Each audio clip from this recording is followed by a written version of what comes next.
Back in 1988, I was in high school. I had an older brother in high school, and I had two younger brothers who were in junior high. My dad was looking for a family business. So that's when he did a lot of research, and he ended up finding Lawn Doctor. A lot of it had to do with the fact that he had children and he had boys, and it was probably a company that he felt he could get some participation from his boys.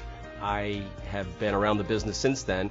I helped my dad, summers while I was in high school, summers when I was in college. It's easy to say there's got to be a better job for me, but the reality is, being your own boss and having the opportunity to create something for the future, and something that's already in motion, and something that's already has proven to be profitable. It was hard to, it really wasn't much of a decision. I just decided that I'd be much better. It would be much better fit to stay with the family business, and also, it's a family business, and I felt like I did have some desire to help my dad grow the business, and with the idea that eventually I would take it over, but it would also help him and help our family. So I would say the best thing about the business is that after you get through those initial few years where you're kind of getting the formula down and hiring good people.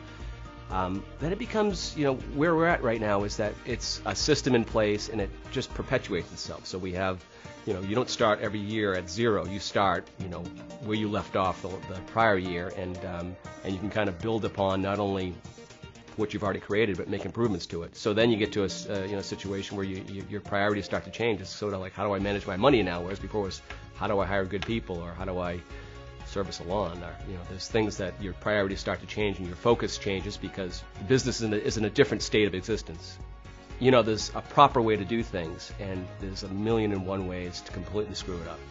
And the value of having a bunch of guys doing the same thing and being in communication with them, and having a corporation behind supporting you, it helps to navigate this maze of potential pitfalls. My goal is to get some of my employees to take over some of the responsibilities and duties that I currently have. I really want to, I think as a business owner, you sort of owe it to your employees the opportunity for them to take on more responsibility and more challenging duties. So that's kind of where I'm at right now. Is I'd like to be able to build a company that has upward mobility, and it has a future for guys. You want to provide jobs, but you want to also provide good jobs that people can raise families with.